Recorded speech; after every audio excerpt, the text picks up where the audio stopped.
Tiago, capítulo 1, em nome do Senhor Jesus. Esse Tiago aqui, igreja, é o Tiago, meio-irmão de Jesus. Por que que fala meio-irmão de Jesus, igreja? Porque ele é filho do José e da Maria. Amém? Então por isso que ele é meu irmão.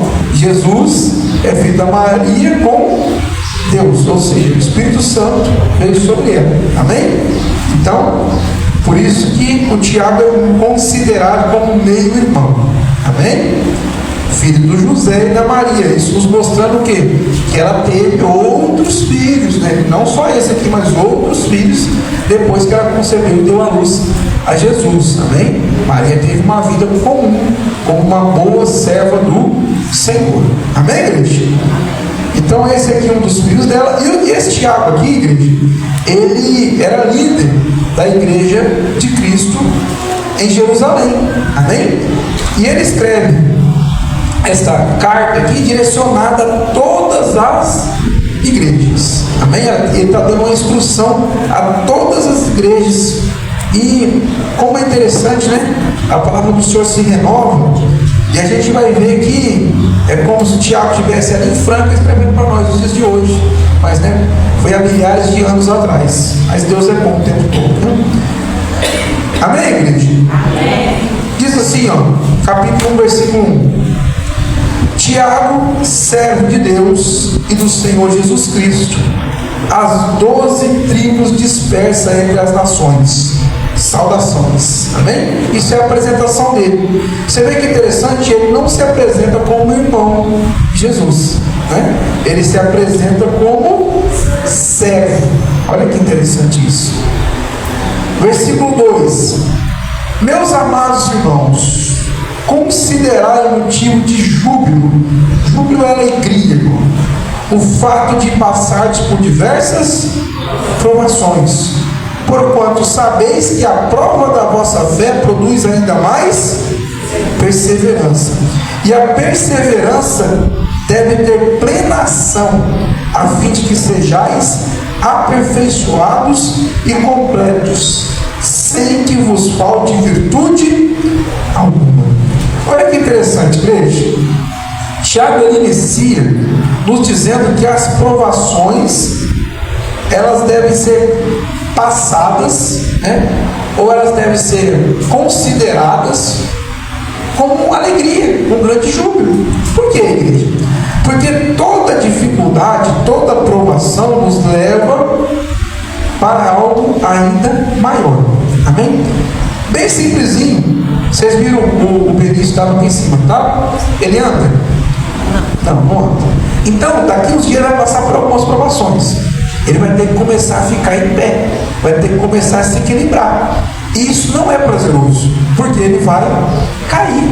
Ele vai tentar ficar em pé e vai cair. Mas é necessário que ele passe por isso para quê? Para que ele possa andar. Amém? Então, às vezes a gente não compreende um período de provação, de desconforto em nossas vidas, e a gente precisa compreender que isso é para quê? Para que a gente possa se aperfeiçoar, né? Para que a nossa fé possa se firmar ainda mais, para que a nossa fé possa produzir a perseverança. Amém? Então, quando a gente passa por uma provação, isso produz em nós mais perseverança. A gente tem mais confiança no Senhor, tem mais convicção que Ele é Deus, e isso nos gera perseverança. O que é perseverança? É a gente acreditar em algo, permanecer acreditando nisso. E a gente precisa de permanecer com a nossa fé viva no Senhor Jesus. Muitas vezes, ao longo da caminhada, as provas vêm e a gente acaba sendo desestimulado, e acaba se entristecendo, e acaba às vezes se afastando do caminho, acaba às vezes se perdendo pelo caminho, ao invés de entender que a provação ela tem que gerar o quê? Ela tem que produzir perseverança. Então, ser provado pelo Senhor é motivo de alegria. Vou dar outro exemplo disso. Quando você está na escola e a professora fala assim, vamos fazer uma prova, ela entende o quê? Que você é capaz de passar pelaquela prova, né? Aí a professora não fala assim, vamos fazer uma prova aqui para repetir todo mundo de ano. Não. Ela vai destruindo, destruindo, destruindo, e aí ela fala assim: agora vamos fazer uma prova para testar o conhecimento, para a gente poder passar para a próxima até. Amém? Com Deus é do mesmo jeito. A gente vai se fortalecendo, se fortalecendo. Aí de repente vem uma prova para provar aquilo que nós aprendemos. Para quê? Para que a gente possa passar por isso e ir para a próxima etapa. Amém? Continua e diz assim, igreja, versículo 5: se algum de vós tem falta de sabedoria, rogai a Deus, que a todos concede liberalmente, com grande alegria. Então, se nos falta compreensão, se nos falta entendimento, vamos clamar a quem sabe. Clame a Deus, porque o que vem de Deus é eterno. O conhecimento dos homens passa, mas o de Deus é eterno. Amém? Todavia, diz a palavra no versículo 6, peça com fé, sem qualquer sombra de dúvida, pois quem crê com reservas é semelhante à onda do mar, agitada e levada pelos ventos. Não imagine tal pessoa que assim receberá coisa alguma do Senhor, pois é vacilante e inconstante em todos os seus caminhos. O que Deus está dizendo para nós aqui a respeito disso, igreja? Ele está dizendo o seguinte: nós não podemos ter reservas para com Ele. O que é reserva? Até certo ponto eu acredito, mas daí para frente eu não acredito. Eu creio que Deus pode fazer uma coisa, mas não pode fazer outra. Eu creio que Ele pode fazer parte, mas Ele não pode fazer completo. Eu deixo sempre uma reserva. Não, tem algo que infelizmente não tem condições, eu vou ter que fazer, ou Deus não é capaz de fazer isso, né? A gente às vezes não consegue compreender. Ontem a gente estava lá na forja da Tirapona, né? E a mãe do Fabinho foi junto. E a gente estava conversando, e ela falou que de vez em quando aparece um vizinho chato perto da casa dela, porque é casa de aluguel, né? Então de vez em quando aparece uns barulhentos. Aí ela falou para mim assim: ó, eu não reclamo de ninguém. O que eu faço? Eu oro. O que ela entende? Não precisa dela usar meios naturais para resolver o problema. Então, tem gente, por exemplo, não, esse tipo de problema eu não falo com Deus, não. Isso aí eu vou e resolvo. Não tem problema você resolver. Mas você não pode achar que essa parte Deus não consegue fazer. A gente tem que entender dessa forma. Deus, Ele pode tudo. Então a gente tem que colocar Ele em tudo em nossas vidas, não em parte, não com reserva. Não, até aí tudo bem. Ah não, o Benício está aqui, né? E a pele dele está irritada. Ah não, mas eu já passei pomada e isso aí Deus não resolve não. Então isso aí é com pomada e com outras coisas. Não, a gente precisa colocar Deus em tudo. Senão, igreja, não vai. Eu vou dar um exemplo para vocês disso. Tem a minha cachorra lá em casa, né? Ela tinha uma doença na pele também. E era incurável. Eu levei nos veterinários e eles falaram: não, isso aí você vai ter que acostumar com isso aí. Vai, volta, melhora, mas não sara não. Isso aí está no sangue dela, nasceu assim e não sara. E ela pequenininha, droga. Eu falei: que interessante. Vou testar minha fé nisso aqui, né? Aqui não sara, então tem que ser com Deus. Aí eu estava passeando com ela naquele pasto ali e resolvi fazer uma oração. E fiz uma oração. Curou. Acho que ela deve ter uns 7 anos. Não voltou. Mas, amém? Então eu podia pensar assim: ah, não, cachorro é com veterinário, não é com Deus. Então, vamos. Não, igreja. Deus tem que estar presente em tudo. E às vezes a gente fica se matando porque a gente quer excluir Deus, quer ter reservas com Deus. E aí a palavra de Deus ensina uma outra coisa. A gente quer ter reserva numa parte e quer pedir a outra. Aí a palavra de Deus fala o quê? Não pense que essa pessoa vai alcançar alguma coisa do Senhor. Versículo 7 está dizendo isso. Ó. Não imagine que tal pessoa que assim, né, sendo agitada ou tendo reservas, assim receberá coisa alguma do Senhor. Por que não vai receber nada do Senhor? Pois é vacilante e inconstante em quais caminhos? Em todos. Tem gente que é assim, vacilante e inconstante em tudo. Uma coisa que é interessante é a gente analisar a nossa vida, porque do jeito que é a nossa vida natural é como a gente é com Deus, né? A gente não vai ser do jeito aqui e de outro jeito com Deus. Então, por exemplo, se eu tenho, vou dar um exemplo bem simples, se eu tenho o costume de chegar sempre no horário dos locais, então eu chego no horário na igreja e chego no horário também no mundo. Isso é natural porque é meu costume. Se eu tenho costume, por exemplo, de ouvir louvores, então onde eu estiver eu vou estar ouvindo louvores. Isso então é natural, né? Então eu preciso de entender o seguinte: eu não posso ficar diante de Deus inconstante, ou seja, uma hora eu estou firme e outra hora eu não estou firme, né? Uma hora eu faço, outra hora eu não faço. Então, o que eu já faço que é natural, beleza. Aí o que acontece? O que é o vacilante de todos os caminhos? Tem gente, por exemplo, que gosta de fazer faculdade, né? A pessoa tem 6 faculdades, 8 faculdades, eu conheço gente assim. Aí ele está sem fazer nada, ele fala assim: vou fazer mais um curso. Vai lá e faz outra faculdade. Então, para ela é natural ela manter uma constância. Já tem pessoas que começam a fazer uma faculdade e tranca, né? Eles falam trancar a matrícula. Tem gente que faz 30 anos que está fazendo uma faculdade de 4 anos. Por quê? Começa e para. Começa e para. Não dá sequência. É inconstante em tudo que faz. Vai guardar dinheiro. Primeiro mês, guardou R$100 na poupança. Segundo mês, gastou R$100 que guardou no primeiro mês. É inconstante em tudo. Agora tem gente não, cara, é constante. Eu vou guardar R$100 por mês. Ele já faz conta de 1.200, porque ele sabe que no final do ano ele tem 1.200, constante. Sabe que eu estou brincando com vocês assim? Porque com Deus a gente é do mesmo jeito.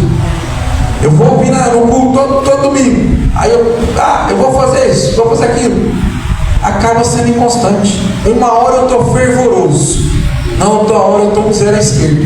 Uma hora eu quero subir no monte para orar, na outra hora eu não estou orando nem no monte de travesseiro. Então, tipo assim, é muito inconstante na vida natural e na vida espiritual. E Deus, ele gosta do quê? De constância. O que é constância? Meu pai falava uma frase interessante, né? Não sei porquê, mas frase antiga. Ele falava assim: devagar e sempre que nem feijão miúdo. Ou seja, é melhor a pessoa estar constantemente fazendo algo, mesmo que seja devagar, do que ela ser apavorada e depois ela perde o fôlego, né? Eu já falei isso algumas vezes. A vida com Deus é uma maratona e não uma corrida de 50 metros, onde você sai a milhão, você vai chegar, não. E a maratona com Deus é uma maratona um pouquinho longa. Ela não é só de 40 quilômetros, ela é da vida toda. Amém? Então a gente não pode ir com muita sede ao pote. Tem gente que é assim, tem muita sede ao pote. Primeiro dia que pega para ler a Bíblia, lê 12 capítulos, até dormir. Um mês depois não leu mais nenhum. Inconstância. Então não é melhor eu ler todo dia um? Aí no final do ano eu vou ter lido quantos? 365 capítulos. Olha que beleza. Vai estar bem adiantada a coisa. Mas não, se eu buscar, não. É assim que funciona, né? A Jennifer, você lembra da Jennifer? A Jennifer, uma semana de igreja, ela leu um livro de Gênesis. Foi lá e falou: pastor, eu li Gênesis, sabe como é que é? Eu falei: como? E ela foi falando. Falou tudo. Eu falei: nossa, ela falou a história de José e foi falando outra história. Eu falei: nossa, que bênção, sabe tudo, sabe? Imagina daqui 3 meses, né? E se na primeira semana já está assim, nesse ritmo, daqui 3 meses é a Bíblia inteira. O que aconteceu? Parou. Não saiu mais nada depois daí, né? Ficou só indo Gênesis. E a gente está assim, a gente está dessa forma. A gente dá o primeiro impulso, mas depois nada. E não pense tal pessoa, olha que interessante, não pense tal pessoa que assim receberá alguma coisa do Senhor. O Senhor me dá um carro, né? No outro dia, deixa Deixa eu ainda ver no Face, não tem nenhuma promoção de carro sem motor aqui. Não vai adiantar. Então eu preciso o quê? Ter constância. Vocês viram a palavra de Deus fala de uma senhora que ela ficava importunando o juiz. Você lembra disso? E o juiz, ele não tinha temor de nada, ele não gostava de nada, ele não temia nada. E ele não ia julgar a causa dela, mas todo dia ela ficava: julga minha causa, julga minha causa. O que ele fez? Julgou a causa dela. Por quê? Constância. Amém? Então eu chego diante do Senhor e eu preciso ter o quê? Constância. Eu preciso saber aquilo que eu quero e permanecer. Eu estou lutando aqui pelo meu ente querido que está saindo das drogas. E eu oro que dia? Um dia. E depois? Não oro mais. Eu preciso orar o quê? Todo dia. Eu preciso orar 2 horas por dia? Não, eu preciso orar todo dia. Amém? Esse é o importante. Agora às vezes a gente pega, se derrete diante do Senhor, chora. E a pastora fica brava quando eu falo isso. E chora. Que eu já falei que o Senhor não move, não se move por choro. Isso é verdade. Coração contrito não é chorando. Coração contrito é arrependido. Tem gente que está chorando, mas não está arrependido. Tem gente que está arrependido e não está chorando. Então o que eu quero dizer que não é que é proibido chorar, é que o choro não faz diferença.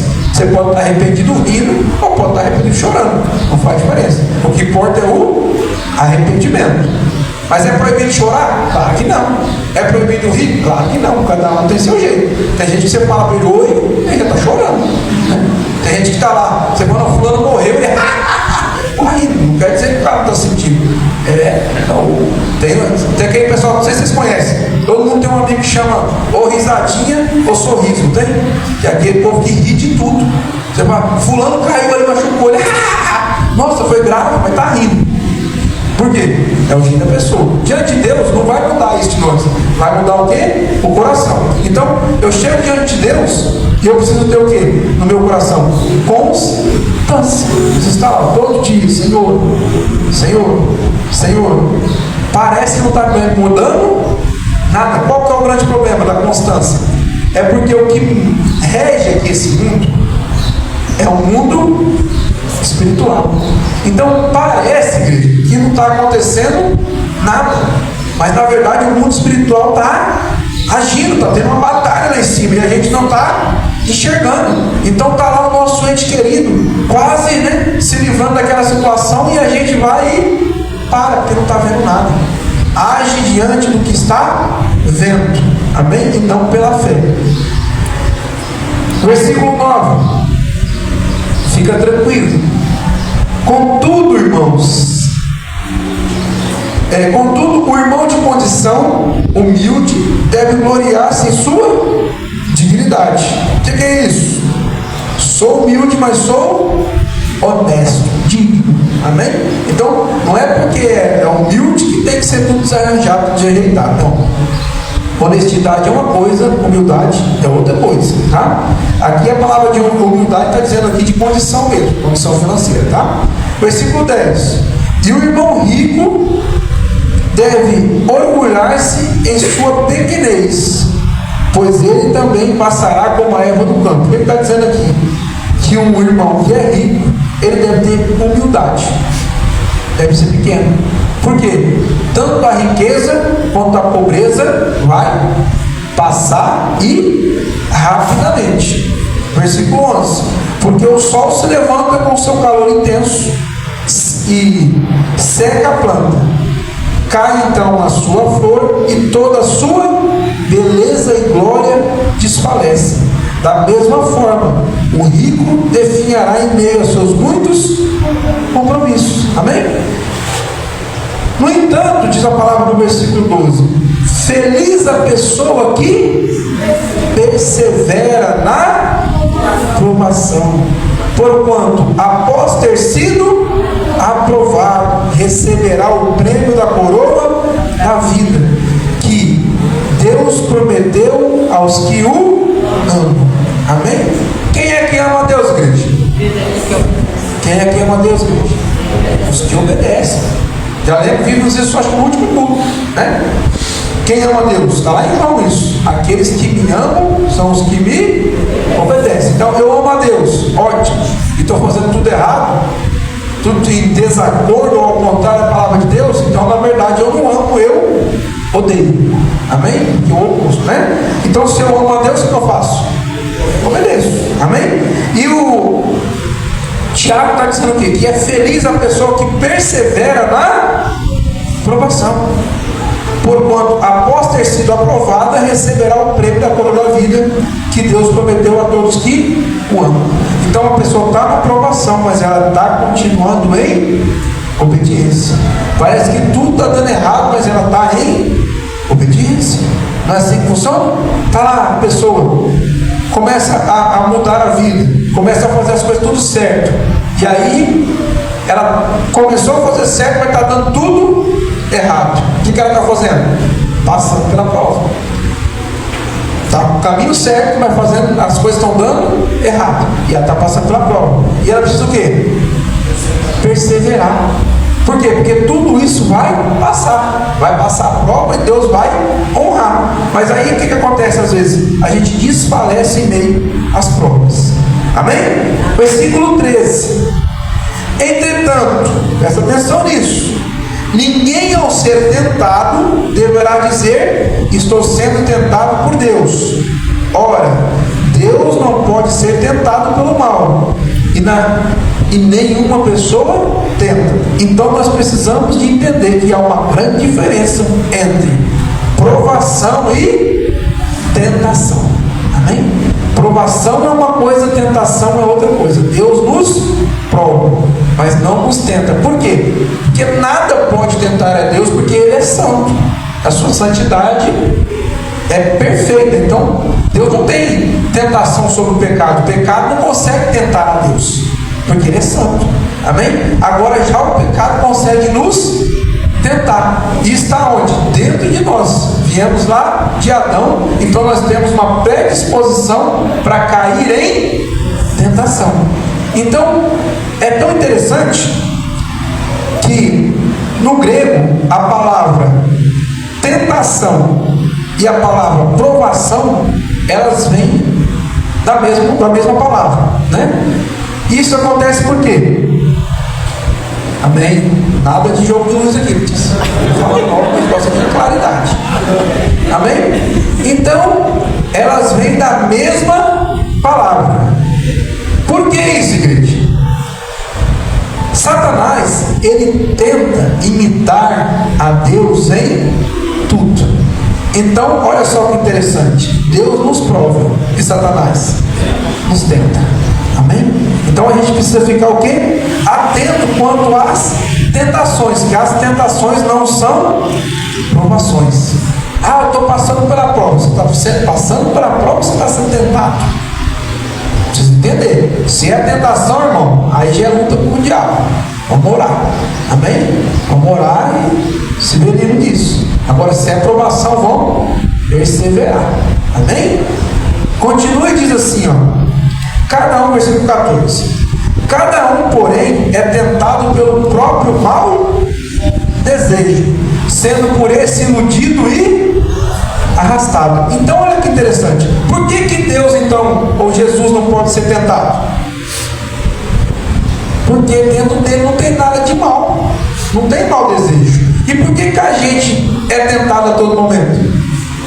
Porque dentro de nós tem um mau desejo. Não é verdade? Então tem a vontade ruim. E aí a gente é tentado, e a palavra diz que também é iludido e arrastado. Vai ser bom, vai ser legal, vamos lá, é da hora. Ilusão. Arrastado, vamos, todo mundo indo, vamos também. E aí, eu não vou porque estão me chamando. Eu vou por quê? Porque eu quero ir. Porque isso está dentro de mim. Eu só estava esperando um convite. Mas eu estou doidinho para ir. Só estou esperando um convite. Amém? É só isso que está faltando. E aí a gente faz o quê? Coloca a culpa disso tudo em quem? No diabo ou em Deus. Mas Deus está dizendo, através da sua palavra, que as tentações vêm da onde? De dentro de nós, dos nossos desejos. Para não ficar dúvida, vamos ver de novo 14. Cada um, porém, é tentado pelo próprio mau desejo. O que é desejo, gente? Vontade, não é? Então, eu já falei isso 500 vezes. E Imagina para uma pessoa que nunca bebeu e não sente vontade nenhuma de beber, e vê esse copo com a mão aqui, e fosse uma pinga no lugar dessa água aqui, essa pessoa vai ser tentada? Tranquilinho. Por que ela não é tentada? Porque ela não tem vontade, ela não tem desejo. Agora o cara está aqui, doido para tomar uma, não vê a hora do culto acabar. Vê um copão de pinga aqui, vai ser tentado? Vai. Por quê? Porque ele tem vontade. Seu desejo está aí. É assim, né? Está lá o riscadeiro. Aí de repente vem algo imoral. Quer dar aquela paradinha, né? Quer nem ver. Nossa, será que é porcaria? Não tem cabimento, não. Olha, o mundo hoje vai estar bravo. Não, rapaz do céu, olha, chegou num estado crítico. Ó, pior do que Sodoma e Gomorra. Deus tem misericórdia. Olha, o que é isso? Vontade, está doidinho para ver. Então, por que teve a tentação? Porque tem vontade. Aí esse não tem vontade de prostituição na internet, não. Aí tá lá. Aí, tigre. Olha, nova plataforma, agora com 10 centavos gratuito. Clique e não saiba mais. R$2 por conta mesmo, não vou gastar nada. Continua. Por que está tentando? Está doidinho para jogar, a vontade que está ali. Então, a tentação vem da onde? De dentro de nós, da nossa vontade. Se eu não tenho vontade de jogar, isso não me tenta. Agora, se eu tenho, me tenta. Se eu tenho vontade de fazer coisa errada, é tentador. Se eu não tenho vontade, não me tenta. É assim que funciona. É a vontade. Amém? Então, a tentação vem de onde? Do mau desejo. Então, eu preciso tratar a causa. Qual que é a causa? O desejo. É aí que eu preciso tratar. Porque, às vezes, a gente quer tratar a consequência. A consequência é o ato. Mas o problema está no desejo. Eu já falei isso. Tudo que é ruim, igreja, ele não vem do nada. Ele primeiro é apresentado. Aparência sedutora. Aí a aparência gera o desejo. Aí depois do desejo que vem o B.O., o ato. Amém? Então primeiro mostra na sua frente. Olha que bonitinho. O tigrinho lá pulando. Rodando os números. Apresenta. Aí mostra o cara que ficou rico, o tigre. Para quê? Para aguçar, né, ali a sua cobiça. Aí você fica, nossa, ele ficou rico, eu também vou ficar. Aí o tigre fala assim, R$10 de bônus para você. Só você não vê a letra menor, embaixo tem uma letrinha, não sei se você já viu, assim, R$10 de bônus para você, trouxa. Aí você não vê o trouxa, só vê até o bônus. Aí vai, daqui a pouco, aí você está lá, ganhando R$900 com R$10. Nossa, beleza. E o desejo do seu coração? Diz ganhar 5 mil. Aí já perdeu 500, só está com 400. E o desejo do seu coração? 5 mil. Daqui a pouco perdeu seu pagamento. Suas horas extras, dia da sua cesta básica, dia da sua carne, seu churrasco, ficou tudo contigo. Por quê? Desejo, igreja. É assim que funciona.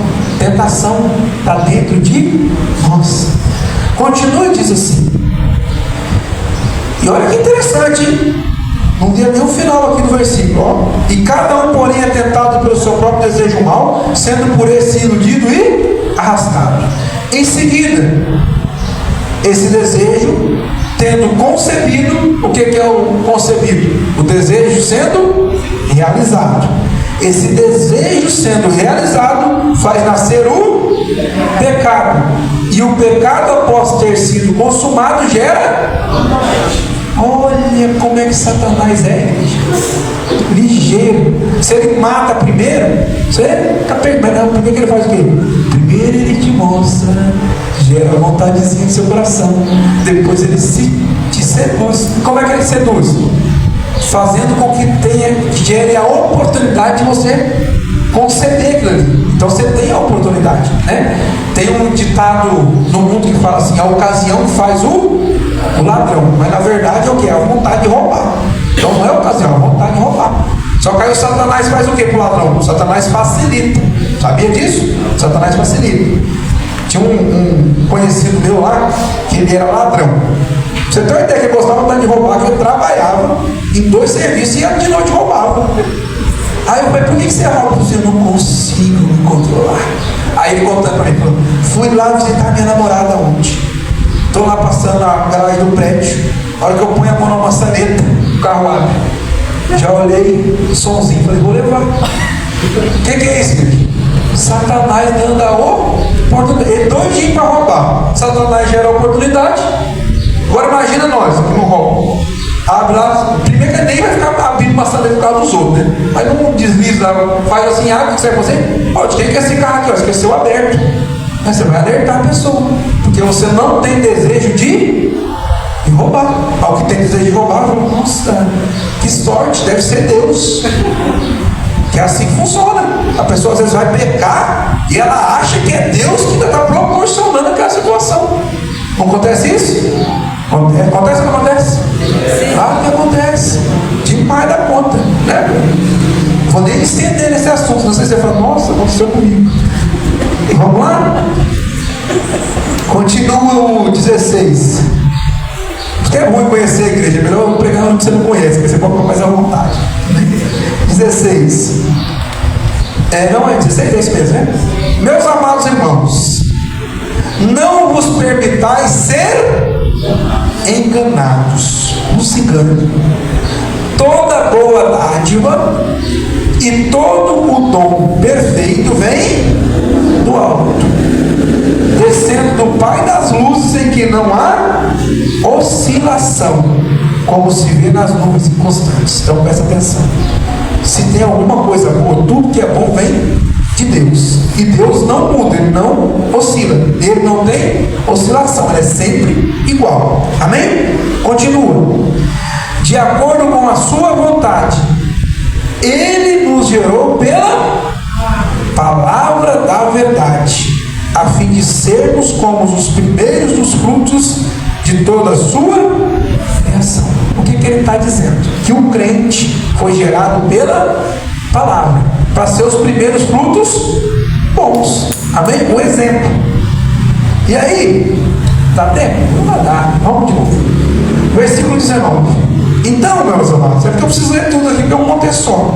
Assim, meus queridos irmãos, tende estes princípios em mente. Tende esses princípios em mente. Toda pessoa deve estar pronta para ouvir, mas tardia para falar e lenta para se irar, porque a ira do ser humano não é capaz de produzir a justiça de Deus. Portanto, livrando-nos de todo tipo de impureza moral e aparência de maldade, recebei humildemente a palavra em vós implantada, a qual é poderosa para salvar a vossa vida. O que Deus está dizendo aí? É necessário você estar apto para receber a palavra. Por que às vezes a palavra não surte efeito? Porque a gente não está apto para receber. A gente tem que estar com o coração aberto para receber a palavra, livre de impureza. Por exemplo, não estou falando aqui de pecado, não. Por exemplo, estou com raiva. Sendo aquele cachorro velho com raiva, como é que vai receber a palavra? Estou contrariado. Como é que vai receber a palavra? Estou confrontado. Como é que vai receber a palavra? Não vai receber. Então isso não vai gerar vida. Aí é por isso que a pessoa ouve, em vez de gerar vida, está gerando morte. Porque ouve e não obedece, não põe em prática. Isso vai dizer aqui no próximo versículo, versículo 22. Sede praticantes da palavra, e não simplesmente ouvintes, iludindo a vós mesmos. O que é isso, essa ilusão? A ilusão é de que eu compreendi a palavra e eu já estou muito bem. Isso é uma ilusão. Compreender é apenas o primeiro passo. É necessário compreender e colocar em prática. Se não, igreja, não tinha teólogo indo para o inferno, porque eles compreendem muito bem a palavra, só que não coloca em prática. Não tinha pastores indo para o inferno, porque estão aí traindo as suas mulheres, roubando, que conhece bem a palavra, mas não coloca em prática. Se não, igreja, a palavra de Deus não diria que o caminho é estreito e poucos o encontrarão. Porque quando a gente vê, por exemplo, um grande mover religioso, a gente vai ver milhões de pessoas. Então, se é difícil de encontrar o caminho, por que tem milhões de pessoas nessas coisas? É porque as pessoas não estão fazendo o que tem que ser feito, o quê? Obedecendo. Apenas tem o conhecimento. Mas conhecer não quer dizer nada. Por que não? Porque quem conhece muito mais do que todos nós é o Satanás. Conhece a palavra muito bem, porém rebelde e desobediente, mas conhecedor da palavra. Ele conhece tanto a palavra que ele queria confrontar a palavra com a palavra. Foi lá na tentação do deserto. Ele queria confrontar Jesus com a palavra. Jesus é a palavra, gente. Ele queria confrontar Jesus com a palavra. Olha você ver se ele tem conhecimento ou não tem na palavra. Mas ele tem conhecimento e mora lá no inferno. Olha que terrível. Não serve para nada esse conhecimento. Amém? E às vezes a gente tem conhecimento e está querendo morar com ele. Olha que terrível.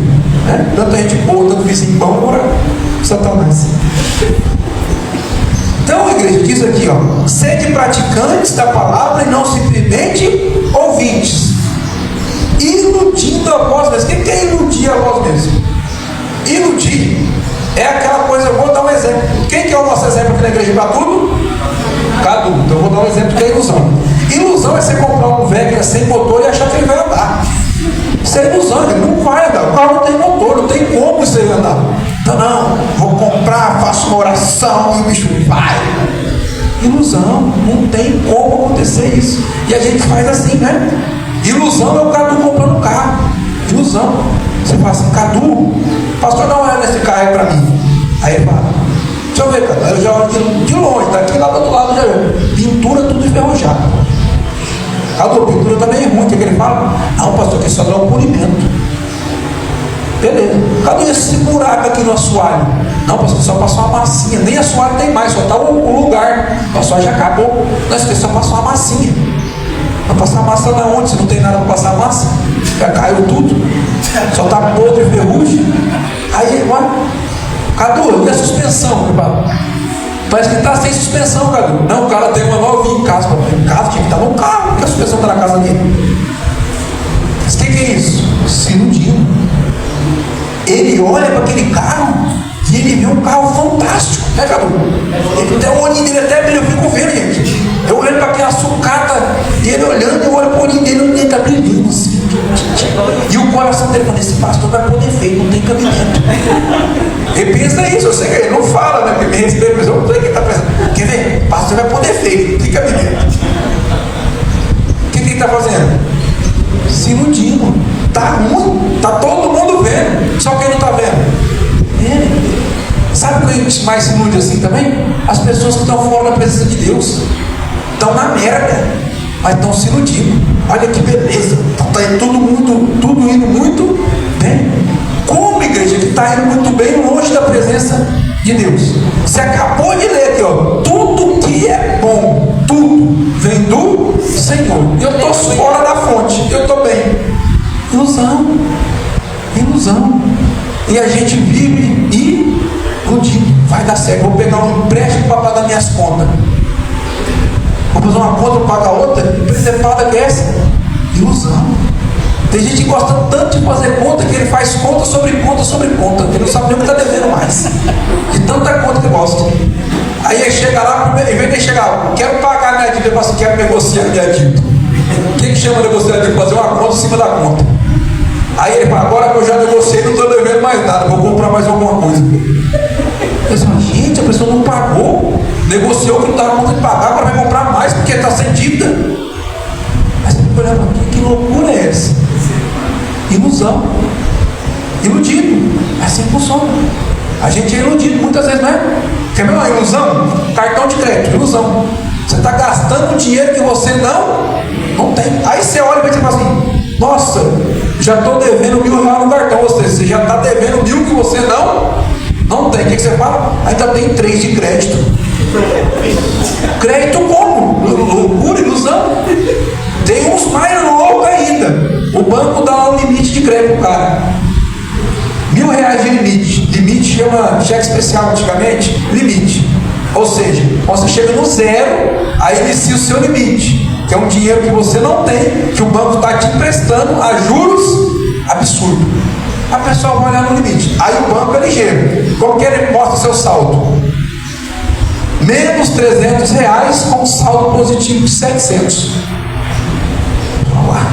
Aí o cara olha, estou com R$700. Ele, não, mas na verdade ele já está devendo 300 para o banco.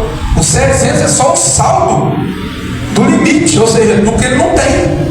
Mas a ilusão, ele fala, não, ainda tem 700. Não tem 700. Já perdeu 300, já não tem nada faz tempo. Quando zerou, você já não tinha. Vocês estão entendendo o que eu estou dizendo? E a gente está o quê? Iludido. E na vida está do mesmo jeito. Está ruim, mas pensa que está bom. E aí quer fazer o quê? Quer convencer a si mesmo que está bom, mas não está. Por quê? É notório, é evidência, é claro. Eu fico vendo. Eu gosto de ver foto de fim de ano. Foto de fim de ano é as melhores que eu gosto de ver. Aí eu fico vendo a pastora, você fica vendo a vida dos outros? Eu falo, não, eu fico me divertindo. Aí a pessoa mostra lá não vou falar o lugar, senão eu vou dar na cara, vamos imaginar. Lá nas Ilhas Caimãs, né? Tira foto, água de coco e tal. Aí daqui a pouco tá ligando pro pastor. Pastor, faz uma oração para mim. Vontade de perguntar assim, por que você está tão bem? Acabei de ver uma foto sua nas Ilhas Caimã, tomando água de coco. Pastor, eu estou numa depressão aqui. Estou nem conseguindo andar. Pastor, eu estou numa dívida. Estava nas Ilhas Caimãs agora. Então, ou seja, a pessoa vive uma ilusão. Pastor, eu estou a ponto de me suicidar. Por que, querido? Dívida, casamento, filhos, está tudo ruim. Aí você passa o histórico. Dívida, gastando dinheiro nas Ilhas Caimã. Casamento, foto de mãos dadas e uma aliança nova para a mulher. Filhos, brincando nos melhores parques. Ué? Seu histórico está dizendo que a sua vida está maravilhosa, está falando para mim que a sua vida está ruim. O que é isso, igreja? Ilusão. E a gente vive de ilusão, iludido. Amém? E quem que traz esse ilusionismo? Satanás está te apresentando uma coisa que você queria que fosse, mas não é. Aí você fica caindo na sua tentação. Ele só te mostra o que você gostaria. E você vai e abraça. Amém? Aleluia. Uma hora dessa tive algum gerente de banco que está me matando nas redes sociais. Está enviado, viu, gerente de banco? Não é de Deus, não. Continua aqui, igreja. Diz assim, ó. Porquanto, versículo 23, tá? Já estão terminando. Porquanto, se alguém é ouvinte da palavra de Deus e não é praticante, é semelhante a um homem que contempla o seu próprio rosto no espelho e depois de admirar a si mesmo, sai e logo se esquece da sua aparência. O que é isso? Eu ouço a palavra. Nossa, que palavra! Rapaz, era isso que eu estava precisando. Sai, não coloca nada em prática e esquece do que ouviu. É bem simples. É a mesma coisa da gente contemplando o espelho, né? Você vai lá, olha, nossa, que bonitão, penteado no cabelo, olha bem, mano, você vai abafar. E sai, e já se esquece como é que você é. Amém? Continua e diz assim o texto. Versículo 25 agora.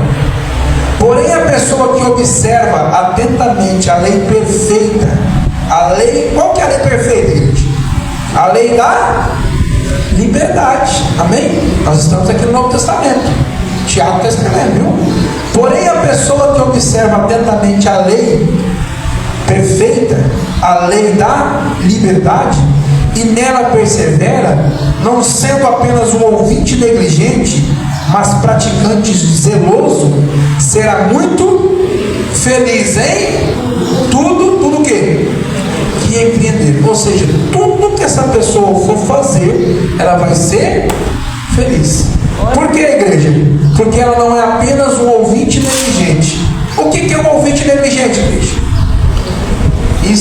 aquele ouvinte que ouve, sabe o que tem que fazer e não faz. É bem simples. Você está lá falando para o negligente: negligente, você não tem habilitação, você precisa de uma habilitação para dirigir seu veículo. Ele está ouvindo que precisa de habilitação. O que ele faz? Não dá bola. Aí espera a polícia parar, prender o carro, encher de multa para ficar bravo. Com quem? Com o policial. Ah, não tem cabimento, o cara me parou só porque eu estava sem habilitação, perdeu meu carro. Negligência, já sabia que precisa de habilitação. Sabe? PBA está aí para pagar. Daqui a pouco o licenciamento. Tem que regularizar a situação do veículo. Porque senão o que acontece? Vai prender. Então a gente já sabe disso. Ah, nossa, fiquei sabendo agora. Estou sabendo agora não, estou cansado de saber. Então precisa saber que seu veículo precisa de arrumar documentação. Para dirigir precisa de habilitação. Está cansado de saber. E o povo agora nem está ficando louco, gente. Estava vendo um vídeo, o cara nos Estados Unidos, o policial parou ele, pediu habilitação, ele entregou uma coleira ao policial, dando uma de louco, de aloprado. O policial falou: eu não entendi. Ele falou assim: agora eu sou um gato. Ele falou: o quê? Agora eu sou um gato, gordão desse tamanho, barbudo, sou um gato. O policial falou: então, aqui no estado aqui não é permitido gatos dirigir. Muito menos sem habilitação. Aí olhou para o outro e falou: você é casado com ele? O outro falou assim: eu estou gravando aqui. Ele falou: desculpa, que eu estou vendo você segurando a coleira dele. Ele falou: eu sou o dono dele. Aí o policial falou: então, nós podemos resolver isso da forma fácil ou da mais difícil, qual você prefere? Aqui é proibido gatos dirigir. Eu posso chamar aqui as leis e vir te levar lá para receber as imunidades, as vacinas e ser castrado, conforme a lei aqui pede. Aí ele olhou para o e agora? Parou de ser gato, já voltou a ser malandro na hora. Então está mais ou menos igual aqui no Brasil. O cara está todo errado, né? Aí na hora que dá ruim, que ele já sabe que vai dar ruim, aí quer dar um despertão. Não dá certo. Aí eles não conseguem fazer isso com o homem, vai conseguir fazer com Deus? De jeito nenhum. Vamos finalizar isso aqui? Versículo 26. Se alguém se considera religioso, mas não refreia a sua língua, engana-se a si mesmo. Sua espiritualidade não tem valor real algum. 27.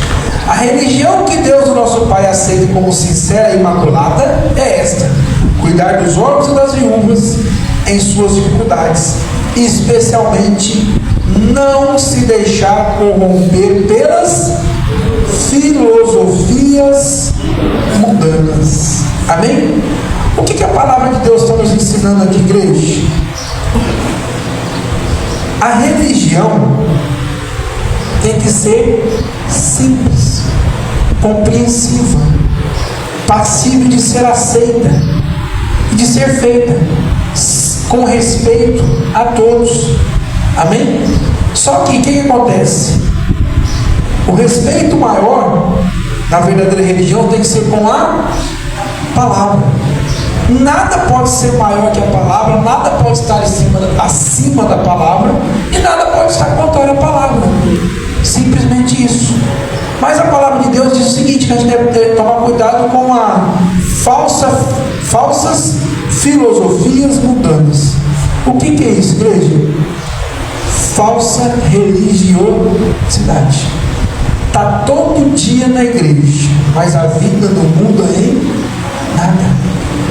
Sabe o que o apóstolo Paulo falou para a igreja de Coríntios?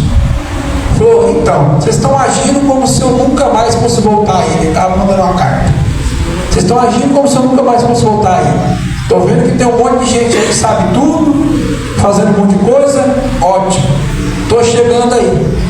E vamos ver se o que estão falando tem verdadeiramente poder. Tem poder? Não entendi, pastor. Vamos ser mais claro. Será que o evangelho de facilidades tem o poder de transformar a vida de alguém? Será que o evangelho de facilidade tem o poder de fazer alguém se arrepender do seu mau caminho e trilhar um caminho correto? Será que o evangelho de facilidades consegue fazer o mal ser convertido? Porque não está está acontecendo isso, igreja. Não tem poder real algum. A pessoa vivia no mundo bebendo, vem para a igreja tomar conhaque gospel. Mudou? Nada. Vivia no mundo cantando músicas obscenas, vem para a igreja tirar a obscenidade, mas cantando a mesma música. Só tirou ali só mudou alguma coisa. Gostava de ficar no ambiente, no barzinho, agora vamos no barzinho dentro da igreja. Ou seja, não tem valor real algum. Balada gospel, festa junina gospel, sertanejo gospel, não sei o que gospel, inferno gospel, está tudo achando que está uma maravilha, gente. Mas não está não. Pode ter certeza que Satanás já colocou lá a plaquinha no dono. Tem tanta gente indo para o inferno que agora tá difícil de organizar lá. Sabia disso? Estava imaginando isso assistindo. Antigamente as pessoas ficavam falando assim, vai para o meio do inferno, né? Aí o inferno ficou cheio no meio ali. Tanta gente indo para o meio do inferno. Aí depois vai para o quinto dos infernos. Aí o quinto também ficou lotado. Aí depois inventaram o nada a ver. Aí Satanás, nada a ver é bom, vou fazer agora uma ala do nada a ver. Aí fez a ala do nada a ver. Estava lotado. Agora eu tenho que dar uma expandida, mas pensa numa expandida no inferno. Para colocar a ala gospel. Rapaz, a ala gospel vai ser a maior do inferno agora. Tudo quanto é coisa gospel, fazendo a vontade de Satanás. É assim que funciona. Aí para ficar bonitinho, que a gente põe o nome gospel. Como se o nome gospel fosse acima do nome de Jesus, igreja. O nome a qual todo joelho se dobrará, Jesus não é gospel, não. Então, ser gospel não quer dizer nada. De vez em quando a gente cai na bestagem, legal, vamos assistir um filme, colocar filmes gospel. Rapaz, é cara porcaria, gente. Já está assim, os filmes gospel, imagino que não é. Não dá nem para você assistir um filme em família. O filme está tão bom, o filme gospel, você tem que primeiro assistir para depois ver se consegue ver em família. Senão não tem jeito. Olha como é que chegamos, olha o ponto que chegamos. Está desse jeito. O que é isso, igreja? É o que Tiago está pedindo para a gente tomar cuidado aqui com as filosofias mundanas. Amém? O que é isso? Maneira de agir e comportamento mundano, a qual vão liberando dentro das igrejas e achando que está tudo normal, tudo tranquilo, tudo natural, como sempre foi. Mas na verdade não é o padrão da palavra. E se não é o padrão da palavra, é pecado. E se é pecado, vai gerar morte. E não tem outro caminho. Infelizmente, não tem outro caminho. Né? Gostaria muito que tivesse um caminho mais prazeroso, nem que fosse parcelado, né, mais prazeroso, mas não tem. O único caminho é a palavra do Senhor, é o Senhor Jesus.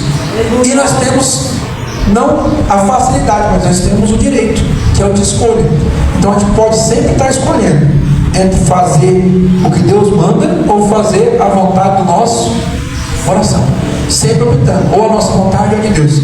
Pastor, e quando que a nossa vontade fica boa? Quando ela passa a ser a vontade de Deus. Aí fica bom, amém? Quando o que nós fazemos é a vontade de Deus para nós, fica maravilhoso. Mas enquanto o que nós fazemos for a nossa vontade, sempre ela vai estar contrária à vontade de Deus, infelizmente. Amém, igreja? Amém. Glória a Deus por isso. Aleluia. Então que nós possamos iniciar o nosso ano pensando nisso e sabendo, igreja. Eu falei isso no final do ano, lá na sede. Só vai piorar. Mas o só vai piorar não é notícia ruim. Por que não é ruim que vai piorar, pastor? Porque se está piorando, é porque Jesus está voltando. Quanto pior vai ficando, mais eminente a volta do Senhor. Amém? Então que a gente possa o quê? Se firmar, porque a palavra de Deus nos dá uma dica. Ela fala assim, ó: se Jesus não abreviasse os dias, até os escolhidos ia dar ruim. Amém?